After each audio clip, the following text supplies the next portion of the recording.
Bueno, muy buenas tardes a todos. Espero que se encuentren muy bien en este día sábado. Como digo siempre, todos los vivos quedan grabados para que lo puedan ver en el momento que puedan y después se reproduce por las demás redes. Acá ya se unió la queridísima colega, la doctora Nadia García, con la que vamos a estar conversando. Saben que pueden ir dejándonos preguntas, dudas, tanto en el vivo y si no en su defecto cuando queda grabado en el perfil principal, también pueden dejar en los comentarios cualquier tipo de inquietud que tengan, ¿sí? Voy a aprovechar a invitar a la doctora para que se vaya sumando. Desde ya les agradezco a todos los que están ingresando a la sala y esperamos como siempre. Ahí mando la invitación. Son vivos informativos, la idea es informar derecho. Ahí estamos. ¿Cómo estás, Nadia? Buenas tardes, ¿me escuchás bien? Perfecto. Buenísimo. Bueno, le estaba diciendo a la gente que esto queda grabado, con lo cual, como digo siempre, dudas, preguntas durante la transmisión o después, no hay ningún problema, las pueden hacer, y que estos vivos son vivos informativos, porque uno, desde la pandemia, donde todo se virtualizó cada vez más y las dudas y consultas de la gente, no solo los abogados, sino también los que no lo son, empiezan a spotear cosas y ahí uno se da cuenta del nivel de desinformación que hay, ¿no es cierto?, respecto de las cosas que existen y que por ahí no saben que tienen ciertos derechos, o a qué se refieren determinadas cuestiones. Por eso son vivos informativos los que me gusta hacer, así que desde ya quiero agradecerte por tomarte un sábado a la tarde para acompañarme en esta tarea de informar. Si te parece, mientras se siguen sumando, te vas presentando y nos contás un poco de vos, dale, así la gente te conoce. Bueno, no me gusta presentarme, así que solo decir, soy Nadia, soy especialista en seguridad social, soy profe y no mucho más que eso. No soy muy adepta a presentarme. Me parece que aburre, que la gente ya me conoce. Buenísimo. Bueno, Nadia, la convocatoria de hoy tiene que ver porque, bueno, como bien sabés, me especializo todo el tiempo en cuestiones vinculadas con los derechos de niños, niñas y adolescentes en distintas áreas y las áreas que chocan el derecho de niño con la rama de los beneficios que se pueden obtener a través de ANSES, a veces incluso con intervención del Ministerio de Desarrollo Social, son áreas que seguramente vos, estando en el área de seguridad social, también las palpás a diario en tu trabajo. Entonces la idea es un poco traer información respecto a esto, ¿no? Cuando hablamos del derecho, todo el mundo conoce el derecho a pensión por fallecimiento de trabajador, por fallecimiento de jubilado. ¿Qué pasa con esos niños, niñas y adolescentes que también tienen derechos y que muchas veces no saben ni siquiera cómo los pueden pedir? Así que la idea primero es comentarle a la gente de qué se trata este derecho a pensión que tienen niños, niñas y adolescentes.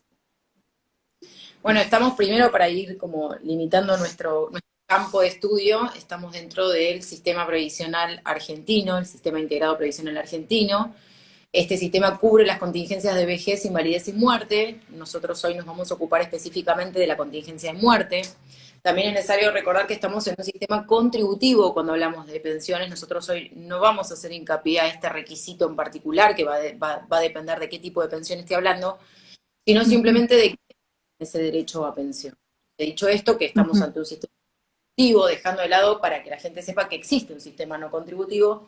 Nosotros vamos a enfocar únicamente en este aspecto y lo que refiere a la ley 24241. Perfecto. Dentro de este derecho a pensión que cubre, como dijimos, la contingencia de muerte, lo primero que tenemos que decir es que tiene carácter eminentemente sustitutivo. Es decir, lo que va a intentar hacer este derecho es tratar de suplir aquello que hacía el causante y que no puede hacer por efecto de la muerte. Cuando hablamos de suplir aquello que hacía, claramente hay cosas que no va a poder hacer, pero nos referimos únicamente a un aspecto económico, ¿sí? Es decir, lograr equilibrar ese desequilibrio en la que queda una familia cuando fallece alguno de los miembros de ella, que obviamente contribuye económicamente con el sostén de esa familia. Hay un quiebre radical, cambio normativo que tuvimos entre lo que era la 18037 y la 24241 respecto de quiénes son los derechohabientes, ¿sí? Quiénes van a tener este derecho a pensión. Y como bien vos dijiste, nos vamos a enfocar dentro de esos derechohabientes únicamente al caso de hijos, ¿sí? Pero sepan que existen otros derechohabientes. Nosotros hoy nos vamos a ocupar únicamente del supuesto de los hijos y en particular de los hijos mayores, ¿sí? Porque obviamente respecto de los hijos menores no vamos a tener inconvenientes respecto a este derecho. El artículo 53 de la 24241, cuando habla del derecho a pensión y menciona el supuesto específico de los hijos, establece que tendrán derecho a pensión, obviamente este derecho a pensión por el fallecimiento, como dijimos antes, según el supuesto en el que estemos, por el fallecimiento de un beneficiario de jubilación, del titular de un retiro por invalidez o de un afiliado en actividad, ¿sí? La persona que fallece puede ser alguien que estaba o que estaba trabajando. Establece que el derecho habiente va a ser el hijo o la hija, en ambos casos tienen que ser solteros. En el caso de la hija, conforme el texto del 53, puede ser viuda también, no supuesto contemplado para el hijo, vamos a ver qué dijo la jurisprudencia, hasta únicamente los 18 años de edad, en la medida que también no perciban otro beneficio, y no contempla, diferente de su antecesora, ninguna otra excepción a esta limitación en la edad que no sea la incapacidad. Es decir, que la única excepción en la que yo puedo, en los términos del artículo 53, lograr extender ese beneficio de pensión es únicamente que existe incapacidad, que nos vamos a referir después a ese supuesto, ¿sí? Es decir, que estamos ante el supuesto de que van a tener en los términos del artículo 53 derecho a esta pensión únicamente a 18 años de edad. ¿Por qué digo Perfecto, bueno, acá también vamos a marcar algo también, Nadia, y por qué motivo también surge esto. No es que solamente tiene que ver, obviamente que es porque es sustitutivo, como bien vos decías, pero también tenemos que poner hincapié en lo siguiente. Sabemos que cuando hablamos digamos, del público, de niños, niñas y adolescentes, estamos hablando de que son sujetos en desarrollo, que lo que hay que hacer es proteger y preservar, ¿sí?, su interés superior. Cuando siempre hablamos del interés superior, estamos hablando de todo lo que digamos, todo lo que un menor necesita para su sustento, como nos pasa a todos, ¿no es cierto? Entonces no es solamente suplir, digamos, esa ausencia, sino también cuál es la finalidad. Bueno, estamos preservándolo como sujeto de derecho que es y que tenga la posibilidad de integrarse a la sociedad dentro de un entorno que del mismo modo podría integrarse cualquier persona que tiene, digamos, al progenitor a cargo o al adulto a cargo, que sostiene, digamos, sus necesidades y todo lo que hace a su núcleo y a su centro de vida. Todo siempre en pos de su interés superior, desde el lado de la niñez me refiero, ¿no es cierto? Marcar también esto. Les decía entonces que la ley anterior, que era la 18037 para trabajadores dependientes y la 18038 para trabajadores autónomos, sí contempló específicamente el derecho a pensión con una excepción más, que era en aquellos casos en que este adolescente, ya con más de 18 años, continuara con estudios. En ese caso extendía el derecho a pensión más allá de los 18 años y hasta los 21. Este supuesto quedó excluido del texto de la 24241 desde la década del 90.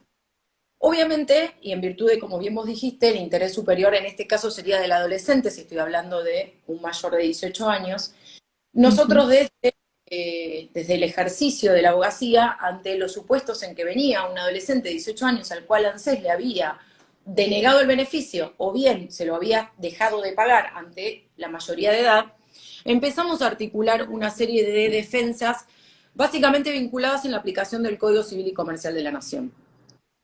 Yo primero voy a decir qué es lo que dice y cuál es el análisis del Código Civil y Comercial de la Nación, pero sin dejar de decir que la jurisprudencia no es pacífica, y como les voy a señalar después, y como hablamos antes del vivo con vos, que pareciera que el derecho de la seguridad social quedará excluido del resto del derecho en la Argentina. Y no es así.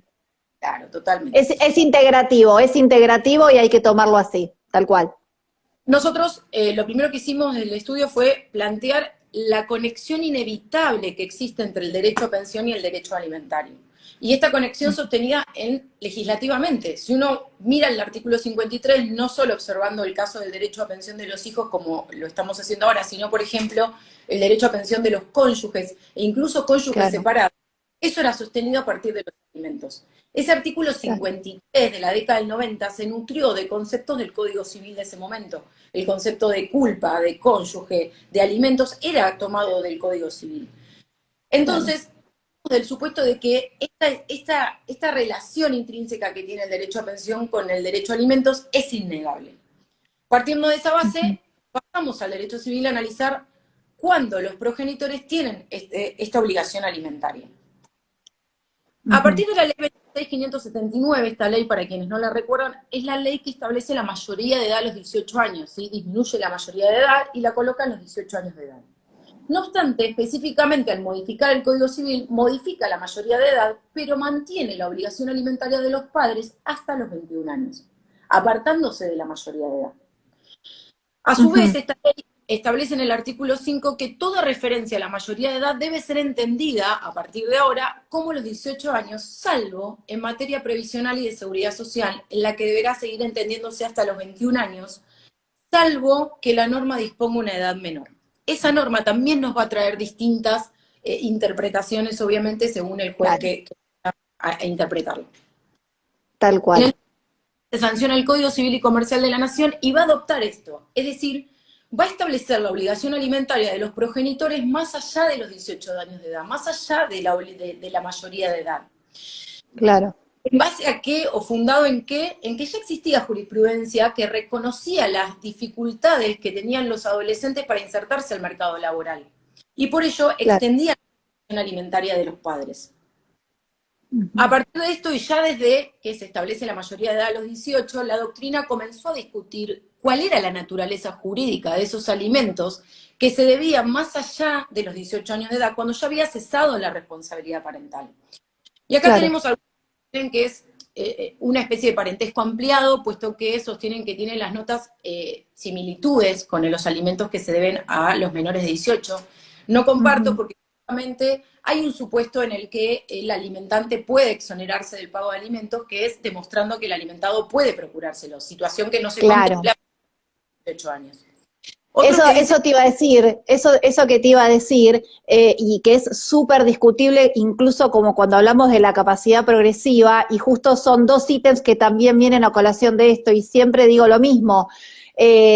Digamos, no solo los niños, sino también los adultos, no crecen en un mismo contexto socioeconómico, ¿sí? Y en un mismo entorno familiar y social. Entonces, son dos variables que a la hora de determinar un beneficio, incluso con las características previsionales, como bien vos decías, se tienen en cuenta porque son dos variables que delimitan claramente el desarrollo. No es lo mismo un menor en una situación de hipervulnerabilidad, por así decirlo, que un menor que está en otro tipo de condiciones independientemente del hecho desgraciado del fallecimiento. Entonces, esta cuestión de el contexto socioeconómico y del entorno que también rodea a ese menor con ese derecho a pensión, son dos variables a tener en cuenta y que seguramente, como bien vos decías, va a tener matices en la jurisprudencia a la hora de que el juez haga una valoración de cada caso específico.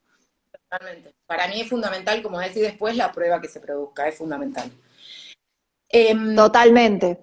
A esta naturaleza jurídica, independientemente de que es un tema doctrinario respecto de a qué obedecía la obligación alimentaria más allá de los 18 años de edad, la mayoría de la doctrina sostuvo que lo único que ocurría era una extensión de la responsabilidad parental, no mucho más. Claro. Sin embargo, aparte del 58 que va a establecer la obligación de los progenitores más allá de los 18 años, el 663 del Código Civil y Comercial de la Nación sí es innovador porque la va a extender aún más, pero acá sí sometido a prueba. En aquellos casos en que de 21 años acredite que se encuentra capacitando, realizando algún estudio, y que justamente ese estudio es el que le impide procurar el sustento porque le impide trabajar. Tal cual. Acá el Código Civil y Comercial de la Nación se apartó de la jurisprudencia. ¿Por qué? Porque había jurisprudencia que extendía también los alimentos más allá de los 21 años, pero en los casos que los extendía, porque había obviamente jueces que sostenían que no por carecer de norma, en los casos que los extendía, había como mucha heterogeneidad en cuanto hasta cuándo lo voy a extender, hasta que se reciba, hasta que culmine bueno, el Código Civil y Comercial de la Nación optó por una edad, independientemente de que a esa edad haya terminado o no la carrera que estuviera estudiando. Claro. Tenemos en cuanto al Código Civil. Para fundar o apoyar más nuestra postura de esta relación intrínseca que existe entre la obligación alimentaria y el derecho a pensión, se dicta la Ley 27.549, que para quienes no la conocen, es un beneficio de pensión no contributiva para los familiares de trabajadores y trabajadoras fallecidos, trabajadores esenciales fallecidos por COVID, y en el artículo 7 de esa ley se determina quiénes son los derechohabientes. Refiriéndome únicamente al caso de los hijos, toma el Código Civil. Es decir, ya no habla del artículo 53 y de este hijo que solo va a tener derecho hasta los 18 años de edad, sino que reconoce el Exacto. derecho hasta los 21 años e incluso hasta los 25 si al momento del fallecimiento estaba percibiendo alimentos por alguno de estos progenitores que hubieran lamentablemente fallecido por COVID. Claro. Este es el marco normativo. En este marco normativo es en el que nosotros nos vamos a centrar y nos vamos a tratar de reclamar judicialmente la extensión de este beneficio de pensión, sosteniendo que ese padre que falleció, si estuviera vivo, hubiera seguido contribuyendo a la alimentación, al cuidado, a la educación de este adolescente. Totalmente. Primero, reconto de cuáles son los argumentos en contra y cuáles son los argumentos a favor, y después traje 4 fallos Dale. que para mí son más centrales en cuanto a este punto en particular. Quienes están en contra sostienen primero que implicaría declarar la inconstitucionalidad del artículo 53, artículo que para mí ya es recontra inconstitucional, no inconstitucional, quedó chica el artículo 53. Aparte, como siempre yo discuto con los laboralistas que se quejan de la ley de riesgos, yo siempre digo que ellos se quejan de llenos, porque la ley de riesgo la declara inconstitucional y en algún momento tiene alguna excepción legislativa y se va modificando y acogiendo esta jurisprudencia. Claro. Se declara Tal cual. y ahí vive el 53 sin haberle cambiado ni una sola coma. Tal cual. Así nos pasa a nosotros con previsional, con un montón de cuestiones, con el desconocimiento de aportes y todo lo que discutimos siempre. Así que no estén tan mal que nosotros estamos peor en ese sentido. No tiene Tal cual. constitucionalidad y ahí está. Bueno, lo primero que la declaración de inconstitucionalidad es una declaración de suma gravedad institucional que debe ser la última ratio y que además implicaría arrogarse facultades legislativas, que dice si el legislador hubiera querido modificar el 53, lo hubiera modificado. Tal cual. En cuanto a la protección integral, que es uno de los argumentos obviamente que nosotros planteamos, la protección integral de la familia, el interés superior del adolescente o del menor, según el caso que se vaya a plantear, los que están en contra de ampliar el derecho a pensión más allá de los 18 años establecen que la Constitución protege a la familia sin ninguna limitación de edad, a toda la familia, y que coloca esa obligación en los familiares directos, no en el Estado, considerando que se trata de un beneficio netamente contributivo. El tercer argumento, que es el que más nos molesta, porque es el más difícil para nosotros de contrarrestar, es que entienden que el Código Civil y Comercial de la Nación no se aplica, que no se aplica al derecho previsional toda la legislación en materia de alimentos por considerar que son supuestos completamente distintos. Sostienen que los alimentos que prevé el Código Civil responden a otras cuestiones y que incluso son reconocidos a favor de ascendientes y descendientes e incluso hacia hermanos, y que esto no implica ampliar el supuesto de protección de seguridad social. Sostienen una locura. También en esta postura que, por ejemplo, el derecho de la conviviente a pensión fue reconocido por el derecho de la seguridad social y por el derecho del trabajo mucho antes que el sistema de relaciones de familia. También sostienen que no se aplica la Convención de Protección de los Derechos del Niño en virtud de la edad de la mayoría de estos casos, que son 18 años. Y por último, la sacaron de la ley que mencioné al principio, la 26.579, que es la que dispone la mayoría de edad, si bien dice no toda cuestión relativa a la mayoría de edad debe entenderse a los 18 años y deja salvo materia previsional y de seguridad social, también es cierto que dice salvo que la norma disponga una edad distinta. El 53 dispone una edad distinta. Claro. Vamos a ver más que son los argumentos a favor de la extensión. Vamos, sí, a lo que nos suma. Primero, y finalmente, en cuanto a la declaración de inconstitucionalidad, sabemos que es obligación de los jueces apartarse de aquella norma que sea repugnante a la Constitución Nacional. También es obligación de los jueces armonizar el derecho aplicando una visión holística del mismo, en el cual el derecho previsional no queda aislado del ordenamiento jurídico argentino, y que el Código Civil y Comercial fue el resultado de una gran lucha en la que se logró armonizar las normas civiles con los derechos humanos. Entonces difícilmente vamos a poder... No le resulta aplicable al derecho previsional. Claro. En cuanto a que es obligación de los progenitores, esto no cabe duda que el núcleo principal y el núcleo familiar es obligación sostener económicamente, en este caso a los adolescentes. Ahora la pregunta es, cuando eso ese núcleo familiar se ve alterado ante el fallecimiento, ante la contingencia más trágica que tiene el derecho, que es la muerte, el Estado puede válidamente desentenderse de ese adolescente que no se vuelve adulto de la noche a la mañana, que no se va a dormir con 17 y se despierta mañana quedando completamente aislado de cualquier tipo de protección porque ahora es adulto. En cuanto a que el derecho de alimentos es un derecho específico con notas propias, lo es. Pero también es cierto que ese hijo tenía derecho a reclamarle alimentos a sus progenitores hasta los 25 años y estudiaba. Cuando fallece, el derecho previsional puede decirle, señor, hasta acá llegué, solo voy a estar con vos hasta los 18 años. Claramente entendemos que no, esto atenta contra el carácter tuitivo, contra la finalidad propia que tiene el derecho previsional ante el desamparo, que no puede desconocerse, y que si queremos discutir si le resulta aplicable o no la Convención sobre Derechos del Niño, tenemos 25 tratados más. El Pacto de Derechos Económicos, Sociales y Culturales habla de los derechos de los adolescentes, habla del interés superior del adolescente y del interés superior de la familia. Totalmente. Claramente la vulnerabilidad Bueno, esto tiene que ver con lo que hablamos siempre, que es, en primer lugar, no se puede fragmentar a las personas como empiezan, como quien va a comprar al almacén. Es muy burdo lo que voy a decir, ¿no? Vas al almacén, agarrás un jamón, te lo van cortando en fetas, agarrás el queso, entonces, a ver, hasta acá le corresponde un derecho, hasta acá le corresponde otro, no, no es así. A ver, el derecho es integrativo y lo que digo siempre es, las relaciones humanas, lo que es la vida en sociedad y lo que es el desarrollo de cada sujeto de manera individual, ¿sí?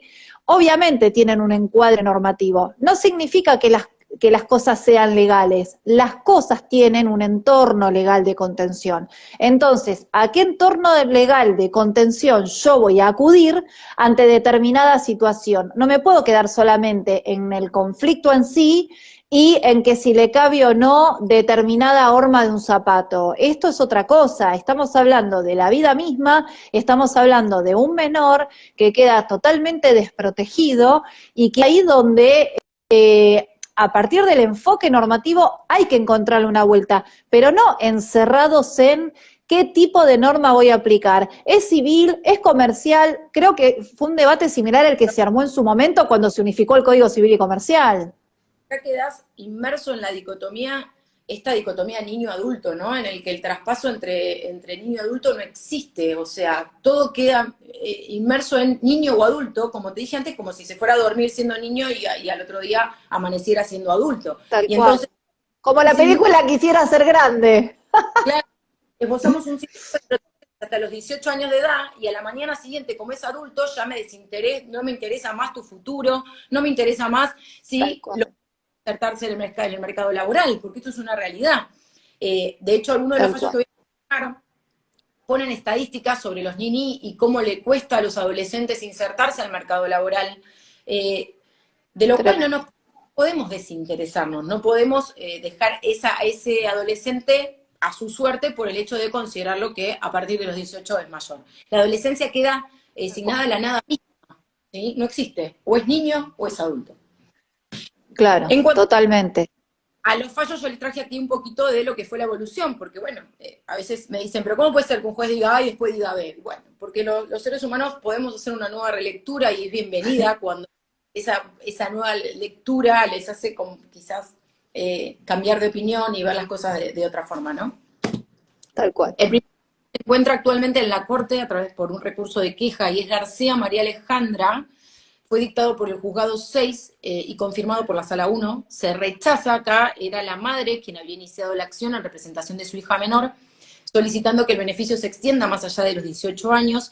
En esta oportunidad se le rechazó el derecho basándose justamente en lo que te dije que era uno de los argumentos centrales, que la normativa que regula la obligación alimentaria de los progenitores no es asimilable a la legislación que prevé el derecho a pensión hasta los 18 y que se relaciona con la posibilidad, la habilitación que la ley de contrato de trabajo otorga a la mayoría de edad para trabajar. Entonces, por eso sostienen que sea 18 años de edad. Sostiene este fallo también, que creo que es el aspecto más conflictivo del fallo, que otorgar o extender el beneficio a pensión implica trasladar la obligación de esa madre hacia el ANSES. Trasladar la obligación alimentaria de la madre hacia el ANSES. Este fallo se encuentra en la Corte. A partir de acá la jurisprudencia es positiva, obviamente todos los fallos tienen la particularidad de que tiene disidencia, todos los fallos. Fíjense hasta qué punto se Todos. controvertida, ¿no? Con un tema muy controvertido. El fallo Ujú. es Evelyn sobre pensiones, en este caso ya era mayor cuando solicita que se mantenga el derecho a pensión, había perdido a su padre. Es un fallo también, como les dije, en disidencia con votos de Pérez, Toñola y Fantini. Fíjense que Fantini primero vota que no y en este fallo vota que sí. Y disidencia, Entiende que sí, claro. y en Cambia disidencia la de posición. sí, y en disidencia de Camarata. El voto en sí mismo es de Pérez Toñola, Fantini lo que hace es adherir al fallo de ella y agregar únicamente un argumento más. Es huérfana de Bien. padre, dice que el Estado no puede desinteresarse de aquel adolescente que no pueda procurárselo más allá de los 18 años de edad, sostiene y ratifica que no es asimilable los alimentos del Código Civil al derecho a pensión, pero sin embargo termina sosteniendo que en vida el hijo podría haberle reclamado en vida a los padres hasta los 25 años y que por ende entonces no se puede conocer el mismo derecho ante el fallecimiento de alguno de ellos. Ujú. Involucra los tratados, en este caso cita la Convención sobre los Derechos del Niño por la edad de quien reclamaba. Y respecto, es muy interesante este fallo, ¿por qué? Porque refiere específicamente a qué sucede con los alimentos más allá de los 21, es decir, entre los 21 y los 25. Y si bien Claro. torna aplicable el artículo 663 del Código Civil y Comercial de la Nación, lo que dice es que no se había dado el Ujú. supuesto de hecho, no se había probado, pero nos deja abierta la posibilidad de producir la prueba necesaria que pruebe el supuesto previsto en el 663, que es que este hijo se capacite y que justamente en virtud de esa carrera no pueda realizar tarea remunerada. Como les dije, Tal Fantini cual. ratifica, adhiere al voto de Pérez Toñola, pero agrega un informe sobre los NINI, que Ujú. establece, bueno, la prioridad de los adolescentes para insertarse al mercado laboral y que en el caso de las mujeres es aún peor y en este caso quien solicitaba era una mujer.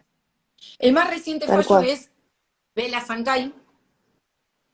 La particularidad de este fallo es que fue por amparo, los otros no lo fueron por amparo, salvo el que está rechazado en la Corte. Sí. También tiene votos Ujú. favorables de Fantini, que en este caso adhiere el voto de Dorado, y tiene voto en disidencia de Carnota. Se admite la vía del amparo en virtud de haberse acreditado en autos que esta adolescente estaba cursando el tercer año, no había podido terminar sus estudios secundarios en virtud de padecer de una hipoacusia que provocaba que se extienda más en el tiempo en la educación, puesto que le costaba. Además, se acreditó también Claro. que había fallecido su madre, que era su sostén económico y moral, atento que por una situación particular que me voy a reservar, que atravesaba el padre, no era parte de la contención ni económica ni moral de esta persona. Ujú. Y en este fallo basó su solución favorable para extenderlo hasta los 21 años, atento al carácter tuitivo, el carácter alimentario, la aplicación del Pacto de Derechos Económicos, Sociales y Culturales, y específicamente la interpretación de esta ley 26.579 sobre mayoría de edad, en la que se quedó que solamente se dejaba a salvo el ámbito previsional y de seguridad social. Y el último fallo que es muy Perfecto. porque acá se trata de la solicitud de una nieta, es decir, ustedes saben que no está contemplado el supuesto en el artículo 53 como derecho habiente, era el supuesto de una menor que al fallecer ambos padres había quedado al completo cuidado de una abuela, quien también fallece y queda a cargo de un tío. El tío, por eso los autos son Sí. Rodríguez Alberto, en representación de menor bajo guarda, era menor, Bien. reclama el reconocimiento del derecho a pensión por el fallecimiento de su abuela y además solicita que ante el cumplimiento de los 18 años, si la persona seguía trabajando y no desempeñaba tarea remunerada, solicita la extensión del beneficio de pensión. Teníamos un problema Excelente. que es muy interesante el análisis que hace el fallo, porque teníamos un fallo de la Corte, que es Broca, en el que la Corte dejó claro que los derechohabientes son taxativos, la enumeración de derechohabientes. Y en ese supuesto había rechazado la solicitud de pensión realizada por quien fuera hija de crianza de la fallecida, diciendo que no era un supuesto contemplado en la ley, por ende rechazó el beneficio de pensión. En este Claro. caso, es un fallo de la Cámara Federal de Mar del Plata que se aparta de este precedente y sostiene que en virtud de los principios constitucionales, los tratados, en particular la Convención sobre los Derechos del Niño, no existía otra posibilidad que aplicar holísticamente el derecho y otorgar el beneficio en Tal primer cual. lugar a siendo un supuesto de los contemplados en el artículo 53 y además extenderlo hasta los 21 años. Excelente. Bueno, acá estamos viendo, digamos, a partir de la jurisprudencia y de todo lo que nos estás relatando, esto está buenísimo, sobre todo le puede servir a los colegas si les llega un caso así, donde hablamos de menores que ya de por sí son sujetos vulnerables por la edad. Si a esto encima le sumamos todo este enfoque, como bien decías, de si es taxativo, si entra o no en el encuadre, bueno, esto tiene que ver con empezar a descosificar las personas y las situaciones y empezar a entender este camino de la humanización del derecho, y era un poco lo que vos estabas diciendo recién, bueno, hay que darle otro enfoque, no nos podemos quedar en la norma que fue creada por hombres y mujeres en un supuesto general donde claramente no abarcan todas las situaciones y donde cuando aparece una situación donde, como siempre decimos en derecho administrativo, la norma general de alcance particular, cuando le afectó a ese particular que hasta ahora no le venía afectando a nadie y a una persona que le afectó y se advierte que puede, así como le pasó a esta persona, puede haber otros casos, es donde hay que hacer un quiebre y empezar a trabajar en las modificaciones, y por eso también viene esta cuestión de empezar a dar un tratamiento distinto desde el enfoque que le pueden dar los legisladores con los precedentes de los análisis que hacen los jueces a través de la jurisprudencia, ¿no es cierto? Sí, yo siempre digo lo mismo, volvamos al concepto de pensión y a este carácter sustitutivo. En vida esos dos progenitores debían haber otorgado y garantizado alimentos a sus hijos hasta los 25 años si estudiaban. Fallecidos ellos, ¿puede sostener seriamente y constitucionalmente el derecho que no le asiste ningún derecho? O sea, ¿podemos válidamente sostener que en la Argentina los hijos de padres vivos tienen más derecho que los hijos de padres muertos? Y entonces, ¿dónde queda ese carácter sustitutivo de hacer aquello que que hubiesen querido claramente los progenitores, ¿no? Porque estamos hablando de personas que aportaron al sistema previsional, de lo contrario no hubiera tenido derecho a pensión, y que lo hicieron en pos de un proyecto de vida para sus hijos, fundamentalmente. Y que la contingencia de muerte Totalmente. de vida. Creo que no podemos de ninguna manera sostener que no resulta aplicable el Código Civil y Comercial de la Nación, que los hijos de padres vivos tienen más derechos que los hijos de padres muertos, y de ninguna manera el sistema previsional puede desatender a este adolescente que, aún siendo mayor, no va a poder insertarse fácilmente al mercado laboral. Fíjense que en el caso de Bela Sancay, totalmente, reclamamos la extensión hasta los 25, porque a los 21, gracias a Dios, pudo insertarse en el mercado laboral y se encuentra trabajando. Pero fíjense que fue tal cual. ¿no? Cuando después de haber terminado Tal los estudios varios, ¿no? Bueno, ahí en todo esto que nos estuviste más o menos ilustrando bastante completo y buenísimo todo lo que aportás, no solo desde lo normativo, sino desde la jurisprudencia, que tiene que ver con decisiones a partir de casos reales.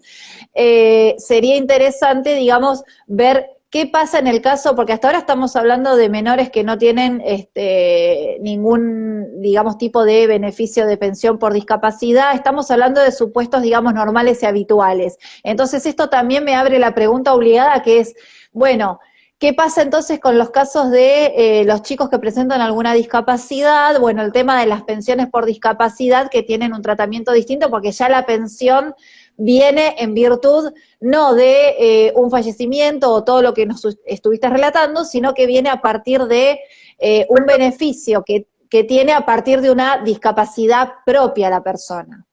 Sí, pero independientemente de la condición de este hijo o hija de incapacidad, se tiene que generar el hecho generador, que es el fallecimiento, ¿no? De la persona que sostenía económicamente y de cuál dependía esta persona con incapacidad laboral. Está dentro, contemplado en el mismo 53, y es justamente la única excepción que contempla a los hijos mayores de edad. El 53, la única excepción que realiza la edad es la incapacidad. Ninguna, como dijimos antes, ninguna otra va que siga estudiando. Claro. Vamos a partir, primero, para cerrar el tema anterior, que quiero que quede claro, es que debo probar lo que intento decir, ¿no? Debo probar la dependencia económica, debo probar la situación de este adolescente que no puede insertarse al mercado laboral, que obviamente en el caso de que tuviera un menor con más fundamento todavía, pero lo que quiero decirles es que no vayan a la constitucionalidad del 53 porque sí, porque sabemos que les van a decir que no.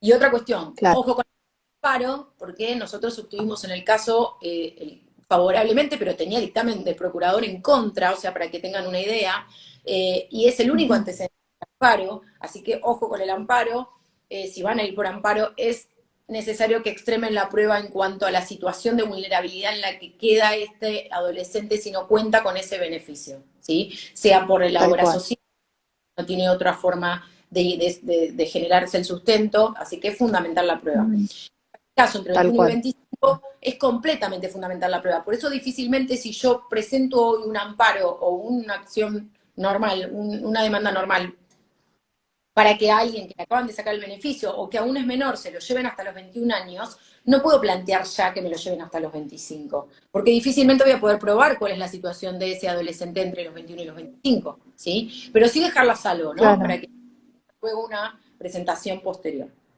El segundo supuesto del que nos claro. íbamos a referir hoy era justamente el supuesto que es la única excepción para que tenga derecho a pensión un hijo mayor de edad. Y es que ese hijo se encuentre incapacitado por el trabajo. Nuevamente la ley dice que Ujú, este debe ser, o esta hija debe ser soltera o soltero, o debe ser viuda en el supuesto de la hija, como dije antes, no contemplando el supuesto de hijo viudo o divorciado, claro. como se dice la jurisprudencia. Y además que se encuentre incapacitado para el trabajo a la fecha de fallecimiento del causante o al momento de cumplir los 18 años de edad. Nuevamente volvemos a aclarar que se trata de un beneficio contributivo que va a derivar del beneficio de pensión del causante o del retiro por invalidez, o si se trata de un afiliado en Ujú, actividad que se encontraba aportando. Yo siempre lo tal cual. primero que... ¿Dónde está la raíz de todos los males? Acá. Ustedes no lo ven, pero lo que tengo es la ley de discapacidad. La ley de discapacidad establece que a los efectos de esta ley se considera persona con discapacidad toda persona con una alteración funcional permanente o prolongada, física o mental, que en relación a su edad y medio social implique desventajas considerables para su integración familiar, social, educacional o laboral. La Agencia Nacional de Ujú. Discapacidad certificará en cada caso la existencia de discapacidad, la posibilidad de rehabilitación, su grado. Y por último, se expedirá un certificado que se denominará Certificado Único de Discapacidad, el famoso CUD, y El acá viene CUD, el famoso CUD, sí. que acreditará plenamente la discapacidad en todo el territorio nacional. Y como echa la ley, echa la trampa, salvo lo dispuesto en el artículo 19. Adivinen qué dice el artículo 19. No será aplicable al ámbito de jubilaciones y pensiones, que se regirá por su ley. Es decir, que ahí tenemos la primera contradicción de nuestro sistema integral de discapacidad, porque no es integral. Claro, Reconozco el claro, sujeto de discapacidad durante toda su vida y en el momento más vulnerable, que es cuando fallece la persona de la cual dependía moral y económicamente, ahí cuestiono la discapacidad. Y le digo, no, tenés que claro. ir al ámbito previsional. Ok, vamos al ámbito previsional. ¿Qué me dice el ámbito previsional? Me dice que yo debo demostrar la incapacidad a la fecha de fallecimiento o al momento en que cumplió 18 años. ¿Cómo voy a demostrar esa Claro. incapacidad? No lo dice. El 53 no lo dice. Tampoco dice bajo qué procedimiento voy a demostrar esa incapacidad, ¿no? Entonces, el Claro. 53 va a pedir, vamos primero al texto del 53, me dice que la persona se encuentra incapacitada para el trabajo al momento del fallecimiento del causante o al momento de cumplir 18 años. Y además, que se encuentra a cargo del causante.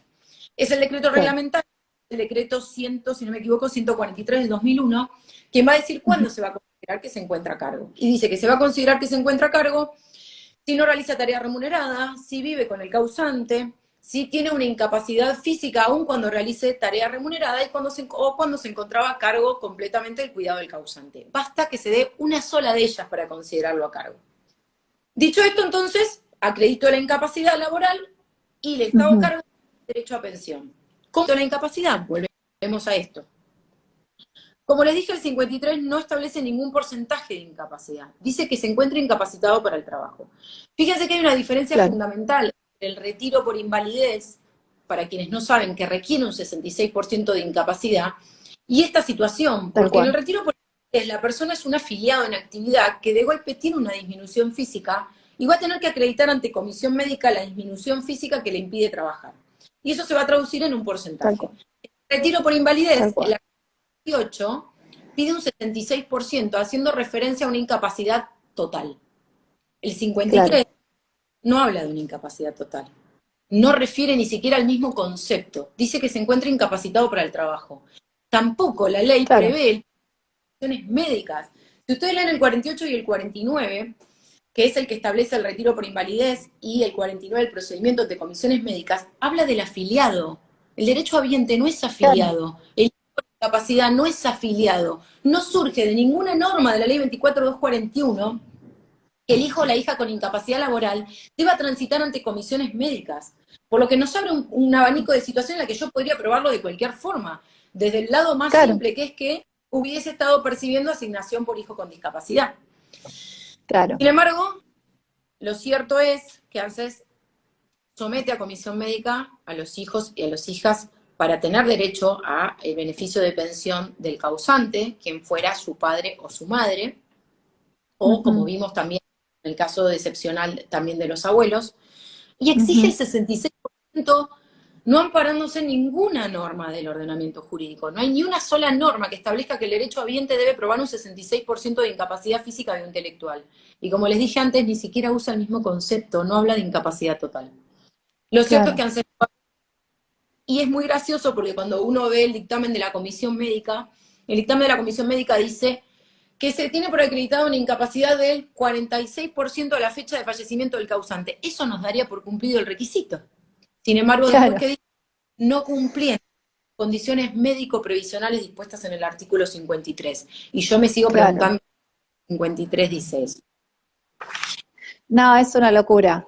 Es una locura. Es como te decía un poco hace unos minutos, es como que vos agarrás a la persona y la descuartizás para que le dé el enfoque normativo que no tiene lógica, no tiene ni pies ni cabeza claramente, y está bueno que dentro de, digamos, el vacío o la contradicción, por así decirlo, que presenta este 53, por suerte podemos acudir a otras fuentes para poder salvar la situación y poder exigir judicialmente que se le reconozca ese derecho a ese menor que tiene el mismo derecho de poder desarrollarse a lo largo de su vida que, como bien vos decías, que tiene otros chicos que tienen sus padres en vida. Digo, nadie elige pasar determinadas situaciones desgraciadas como las que venimos a traer a este vivo, y lo más Hoy está, desgraciado todavía, claro, y lo que te da bronca no, todavía es, digamos, el es, enfoque que hay, o sea, el 53 no debería existir, este no supuesto es debería aún. existir. Estoy ante el caso de un hijo o hija con incapacidad, que al menos los casos que yo he planteado, han tenido esta incapacidad en muchos casos desde que nacieron, o en otros desde hace muchos años, que vivían Claro, exclusivamente del causante, que dependían económica y moralmente del causante, que incluso tenían obra claro. social, estaban reconocidos como hijo con discapacidad y por ello cobraban una asignación familiar. Ahora, Ujú. fallece la persona que era su sostén moral y económico, es el momento más vulnerable que va a atravesar esa persona con incapacidad laboral. Totalmente, El caso, totalmente. y el sistema previsional lo desconoce, lo somete a comisión y si no llega al 66% le rechaza el beneficio dejando en un total desamparo. Y hay que ser muy cuidadoso porque lamentablemente la jurisprudencia en cuanto a la acción de amparo dicen que requiere mayor debate y prueba. Mayor debate y prueba cuando está acreditado que vivía con el causante, que no tiene tarea remunerada ni ningún tipo de ingreso, que no tiene otro beneficio, que jamás trabajó, que percibía su padre o su madre asignación familiar por hijo con discapacidad, que tenía la obra social que le correspondía a su padre, que fallecido el padre no solo se Ujú. queda en un desamparo moral, económico, sino también de salud. No tienen los médicos que lo atendían para poder Claro, contar con el tratamiento que su discapacidad o su incapacidad le requiera. Este caso es aún tal peor. cual. Tampoco tienen una red de contención que les permita acceder a la justicia, porque estamos hablando de afrontar un mecanismo administrativo y burocrático monstruoso como es ANSES, y después un derrotero judicial que en algunos casos termina con un amparo rechazado porque no era el medio idóneo. Si no es el medio Claro, idóneo, para estos supuestos, tengo que volver a estudiar derecho porque no sé para qué lo es, ¿sí? Pero es lo que nos tal pasa, el cual. amparo a veces no sirve. Yo acá les traje también, como siempre, un par de jurisprudencia relativa a dos aspectos. El primero respecto al Estado civil, es increíble que sigamos hablando de esto. Después voy a terminar con la resolución 30 que va a corregir algunas cuestiones, poquitas, pero algunas. Sí, sí, dale, sí. Requería que este hijo que se incapacitaba sea soltero o soltera. En el caso de la hija únicamente preveía el supuesto de viudez, o sea que si estoy hablando de un hijo viudo, se le otorga el derecho, y tampoco contempla la situación de divorciados, ¿sí?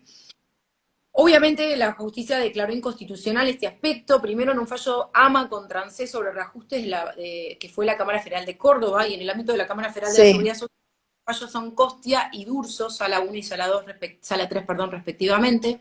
En todos los casos, obviamente, lo que sostienen es el principio de igualdad ante la ley.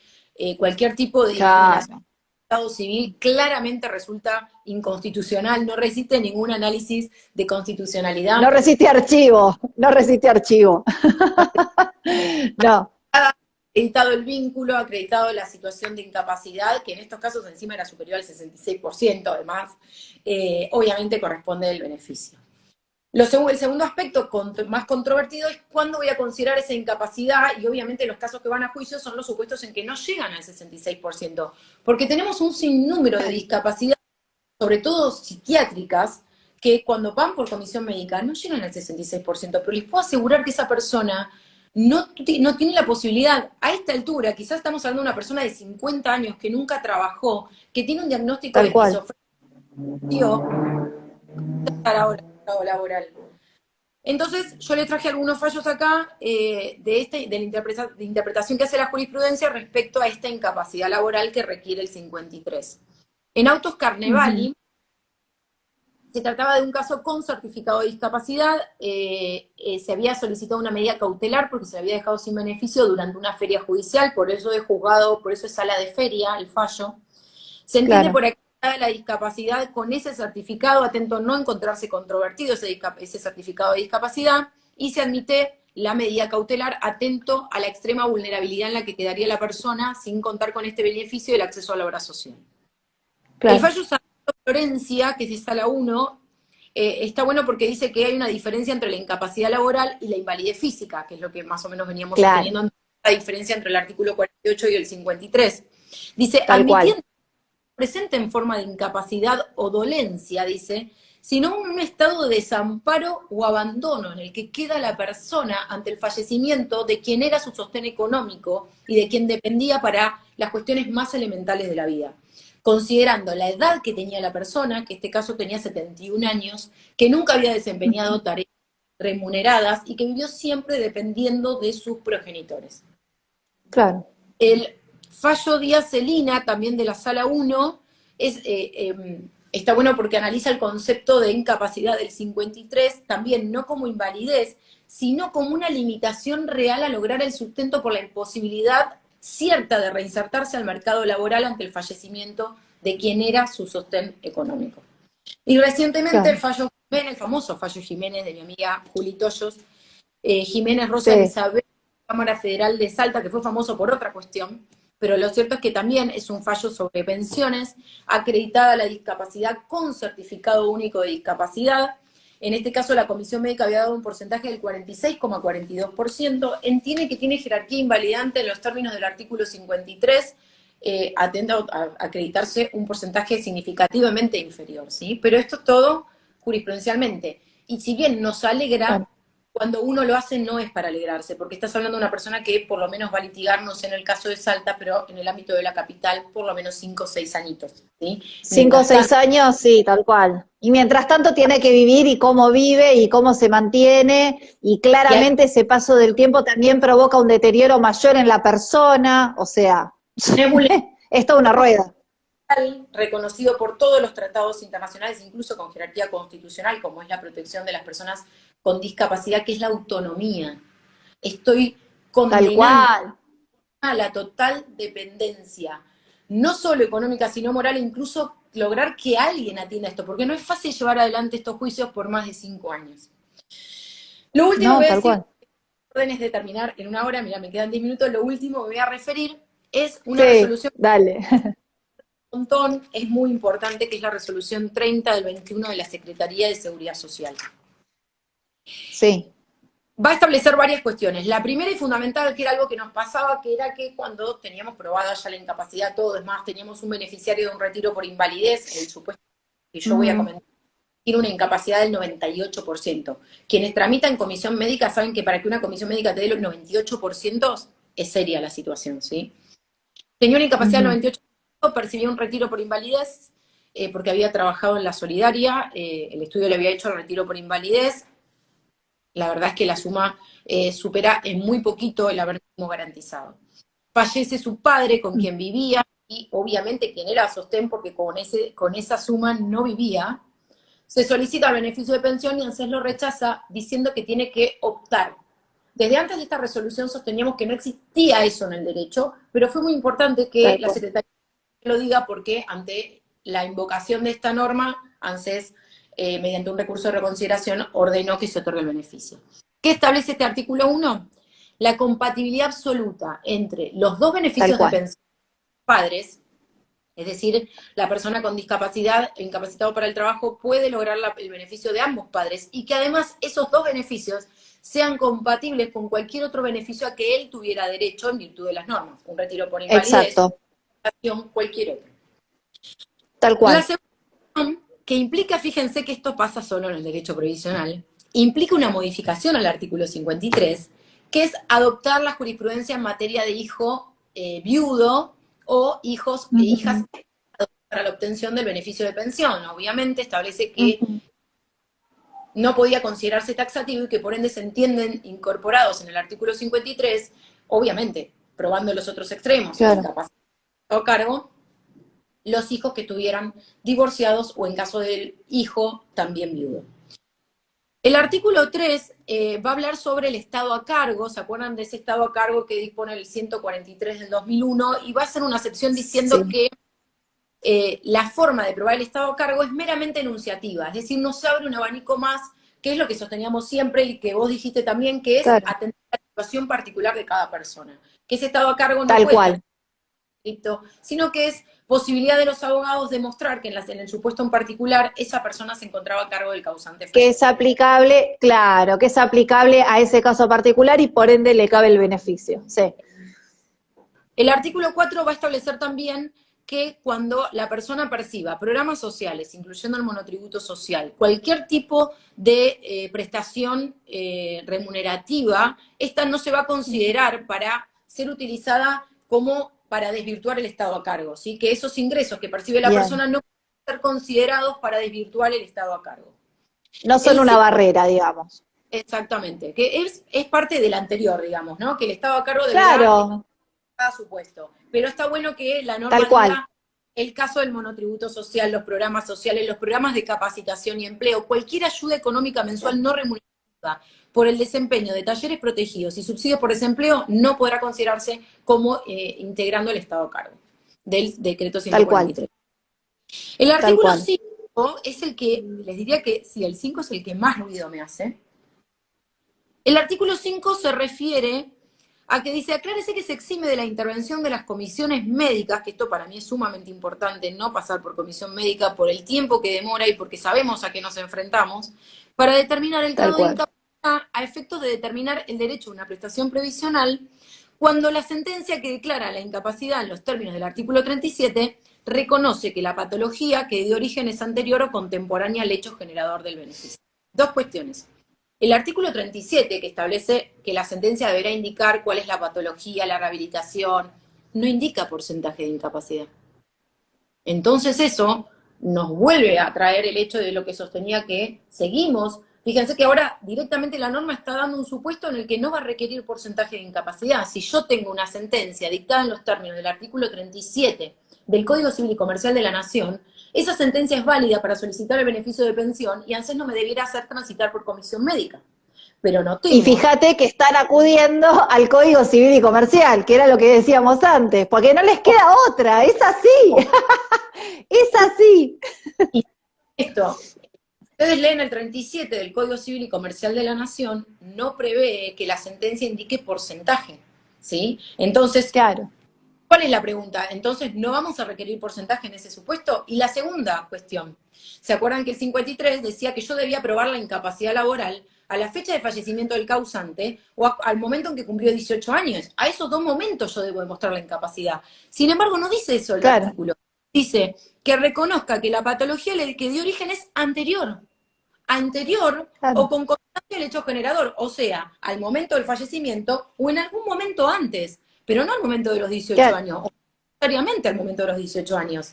Por eso les digo que claro, me deja un montón de dudas, ¿sí? Me deja un montón de dudas respecto a un montón de situaciones que nosotros válidamente vamos a poder plantear. Obviamente seguimos cuestionando obviamente, todo lo demás, porque no refiere al porcentaje, salvo este supuesto del que nos vamos a agarrar para decir que acá no pide porcentaje, pero todos los tal demás cual, dice que siguen debiendo transitar por comisión médica, que no lo compartimos. totalmente. Lo último dice que, dos cuestiones más importantes, que es que aclara que las resoluciones judiciales que designen apoyos provisorios en los términos nuevamente del Código Civil, porque parece que se aplica, vieron en el derecho provisional, al Código Civil Claro, comercial, acá sí. sin facultades específicas, serán suficientes para, con aceptación de cargo obviamente, serán suficientes para producir efectos. ¿Qué entiendo yo de este artículo? Que cualquiera que tenga designado apoyo en una sentencia podrá solicitar ante el ANSES la tramitación de un beneficio previsional en nombre de esa persona a quien le sirve de apoyo. Y el último Tal dice cual. que cuando surgiera notoria la situación de presunta discapacidad intelectual o psicosocial y se presentara ante la administración a solicitar el beneficio ANSES, debe darle curso, Claro. independientemente de que debe comunicar al Ministerio Pupilar, pero debe darle curso. Esa persona se está manifestando y su manifestación es completamente válida. Debe atenderlo y darle curso, es decir, ¿qué es lo que está diciendo este Hay artículo? que darle, digamos, entidad y validez a esa manifestación que está haciendo. Exactamente. ¿Qué es lo que nos pasó? Muchas veces venía gente a decirnos, mirá, yo lo quise iniciar y me dijeron que no, que yo necesito curatela para poder Una solicitarlo. locura, Bueno, pero una no lo está locura. permitiendo. Lo último que hace es invitar a las institutos de previsión social a que adopten esta resolución. Pero como me quiero detener Bueno, sobre todo situados, que para mí es fundamental el artículo 5, porque el artículo 5, como bien señalaste vos, venga, Código Civil y Comercial de la Nación al sistema previsional, bienvenido, acá había un mundo el cual necesitamos del Código Civil y Comercial de la Nación, le está dando validez a esa sentencia en virtud de la...